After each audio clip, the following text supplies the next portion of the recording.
ఏం పేరన్నా? శ్రీనివాస్. శ్రీనివాస్. ఏం ఉపాధి హామీ పనికి పోయేస్తారా? ఎన్ని రోజులు అవుతుంది స్టార్ట్ అయ్యి? స్టార్ట్ అయ్యి 2 months అయితే 2 months. ఎంత పడుతుంది కూలి? ఇంకా స్లిప్ రాలేదు ఇంకా. ఓకే సరే. ఏం ఇప్పుడు ఏ ఊరు ఇది? ముసాపేట్. ముసాపేట, నర్సాపూర్ మండలం ముసాపేట. ఓకే. ఎట్లా ఉంది మెదక్ పార్లమెంట్? ఎట్లా ఉంది? ఎంపీ ఎన్నికలు వచ్చినాయి తెలుసు కదా? తెలుసు. ఓకే. మెదక్ పార్లమెంట్ లో ఎవరు గెలిచే అవకాశం కనబడుతుంది? ఎవరు గాలి నడుస్తుంది బాగా? ఎవరంటే ప్రశ్నించే గొంతుగా రఘునందన్ రావు గారిని గెలిపించుకోవాలని చూస్తున్నాం అండి. ప్రశ్నించే గొంతుగా రఘునందన్ రావు గారా? కలెక్టర్ గా పనిచేసి మొత్తం మల్లన సాగర్ ముప్పు ప్రజలు మొత్తం కోట్లాసి దోసుకున్నాడు వెంకటరామరెడ్డి. నీలమధు మొత్తం ఒక 2 నెలల 4 పార్టీలు మారిన వ్యక్తి. ముదిరాల పేరు ముదిరాల మొత్తం అవమానించిండు.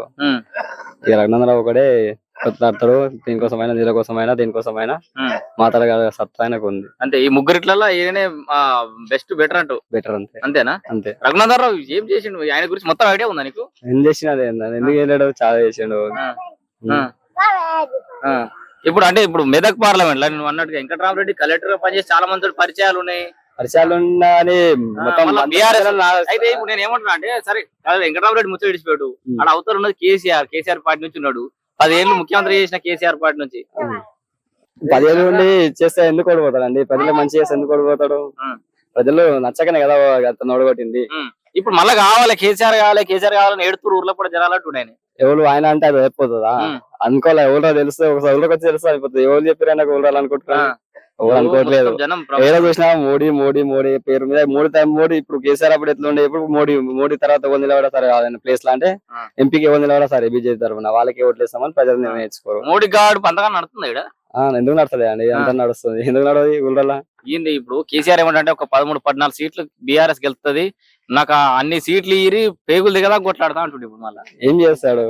ఇన్ని రోజులు కొట్లాడలేడు, ఎప్పుడేం కొట్లాడతాడు? ఇన్ని రోజులు 10 ఏళ్ళు అధికారం ఇస్తే ఏం చేసాడు? ఏం చేయడు. ఇప్పుడు మళ్ళీ ఎంపీలు ఆయన ఏం చేస్తాడు? ఎంపీ ఆయనకేం అవసరము? రాష్ట్రం అది కేంద్రంలో ఉంటది. కేంద్రంలో ఆయన ఏం కొట్లాడతాడు? పోయాలా ఇప్పుడు బీజేపీ అన్ని దొంగ నాటకాలు ఆడుతుంది. మా బిడ్డను అరెస్ట్ చేసింది, ఇవంతా రాముని పేరు చెప్పి ఓట్లాడుకుంటారు ఇది అంటారు కదా. బిడ్డ తప్పు చేస్తే అరెస్ట్ చేస్తారు. తప్పు చేయండి ఎందుకు అరెస్ట్ చేస్తారు? మనం ఎందుకు అరెస్ట్ చేయలేము? తప్పు చేయలేం కదా. తప్పు చేసిన వాళ్ళు అరెస్ట్ చేస్తారు. దేవుని ఫోటో గిన్నెలా దేవుని ఫోటో పెట్టుకుని అడుకుంటారు చూడు, గట్లా ఓట్లాడుకుంటారు బీజేపీ వాళ్ళు అంటారు. ఎవరా తప్పు ప్రచారం? అది ఎవరు అడుగుతారు కదా దేవుని పేరు చెప్పుకొని కట్టిరు అని చెప్పి. కానీ మేమే చేస్తున్నాం అని చెప్పలేరు కదా. ప్రజలు ఇస్తేనే, ప్రజల రూపాయి చేస్తేనే గుడి కట్టిరు కానీ సొంత పైసలతో కట్టలేరు కదా బీజేపీ. ఇప్పుడు రఘునందన్ రావు, బీజేపీ, మోడీ వీళ్ళు ఎట్లా నడతా అనుకుంటున్నావు? ఇప్పుడు మెదక్ 5-6-7 కాన్స్టిట్యున్సీలు ఉంటే 6 బీఆర్ఎస్ గెలిచింది. అందరు బంపర్ మెజారిటీతో గెలిచిరు. ఆ ఎమ్మెల్యేలు అంతా వాళ్ళు గట్టిగా పనిచేస్తారు కదా.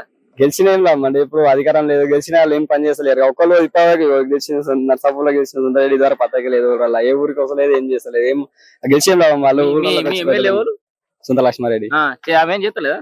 ఇదివరకు పతాక లేదు, గెలిచిన గెలిచిన రాలేదా? ఒక్కసారి కూడా రాలేదు.